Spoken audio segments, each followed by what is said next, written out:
Welcome to the Go Influence Life podcast, the place for people who want to rise above the noise, stand out from the crowd, and create lasting influence in leadership, business, and beyond. I'm your host, Christian Hansen.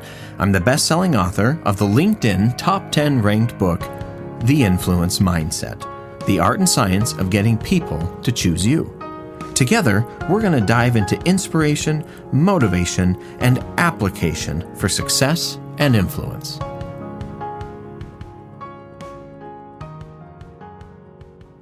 In this week's episode, we're going to be talking about untapped potential and the ability to help other people see it.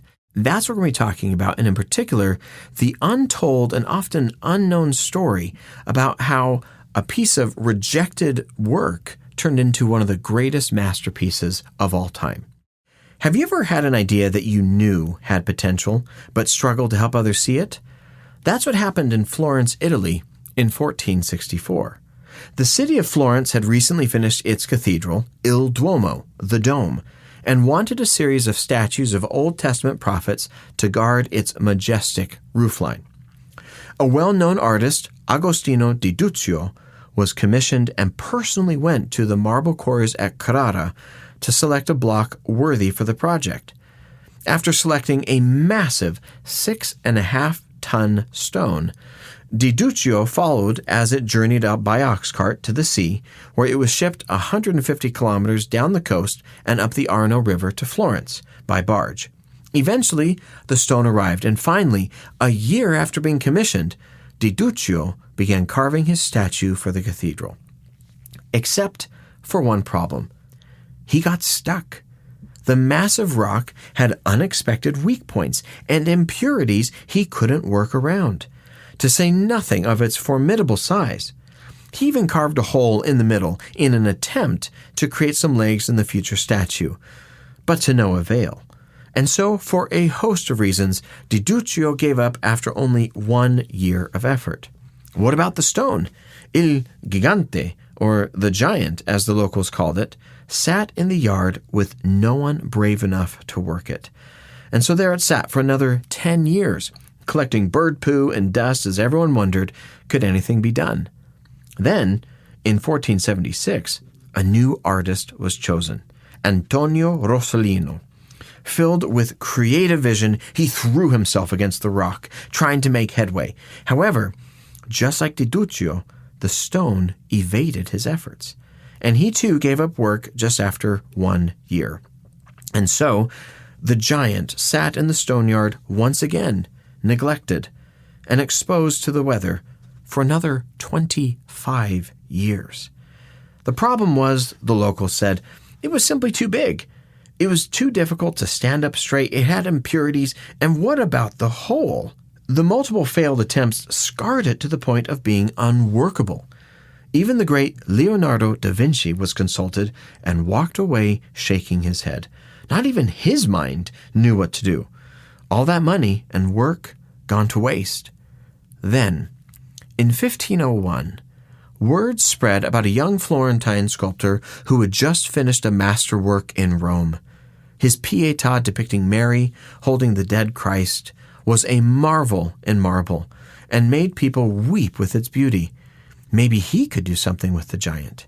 He was awarded the commission, and on August 16, 1501, the 26-year-old artist began to work. For the next 3 years, he would hammer, carve, chip, chisel, grind, cut, shape, sand, and polish his way into the heart of the stone, and the shape that emerged shocked and astonished all who saw it come forth. Finally, on September 8th, 1501, 40 years after being carved from the mountain, 38 years after being abandoned the first time, 28 years after being rejected the second time, the stone emerged triumphant as Michelangelo Buonarroti unveiled his colossal, 17-foot-tall, era-defining Renaissance masterpiece, the David. Today, the statue housed in the Uffizi Museum in Florence draws millions of visitors each year who marvel at its achievement. And while many people take pictures of its flawless perfection, few know the story of how this era-defining statue came from a twice-rejected 6.5 block of stone that nobody wanted for nearly 40 years. What does this have to do with influence and success? There are, of course, many lessons, but I think one of the most important is this. While the other sculptors worked and failed to shape the stone to their vision, Michelangelo had intensity of purpose and clarity of his end goals, to the point where he saw the David inside, complete, intact, and perfectly polished, simply waiting to be liberated. Regarding another statue of his, Michelangelo once remarked, quote, "I saw the angel in the marble and carved until I set him free." Sometimes when we have a good idea, we may struggle to communicate it to others, but maybe a touch of Michelangelo's vision could help. Before others can see your idea in the giant stone of opportunity, have you first conceptualized, visualized, and verbalized the goal with such radical clarity that you can see nothing else? Before others can see your idea in the giant stone of opportunity, have you first conceptualized, visualized, and verbalized the goal with such radical clarity that you can see nothing else? When Disney World opened in 1971, the story is told how a reporter asked Roy Disney how sad he must have felt that his brother Walt wasn't there to see it come true. Roy said, "Walt didn't see it?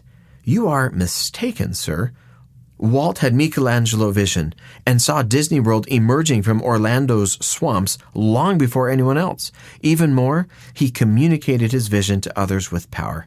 That's because one of the differences between an idea with potential and an idea with permanence is clarity.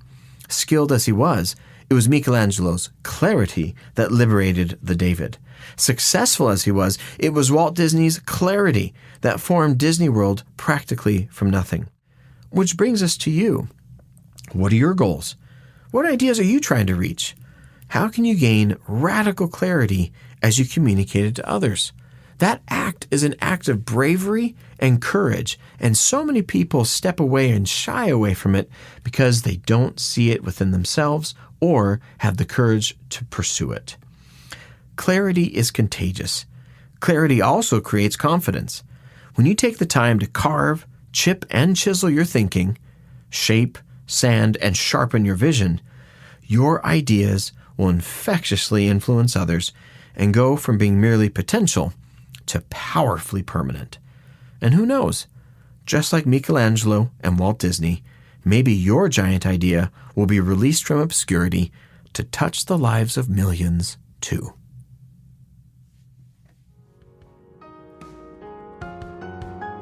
Thank you for joining me for this episode of the Go Influence Life podcast. My hope is that you have found ways to rise above the noise, stand out from the crowd, and create lasting influence in leadership, business, and beyond. If you have found this to be helpful, please share it with someone else who could use some inspiration, motivation, and application for their own journey of success and influence. Remember, abundance of opportunity never comes from scarcity of thought. And success isn't about being outstanding, it's about standing out. How can you go influence life today? I'm your host, Christian Hansen, and until next time, God bless.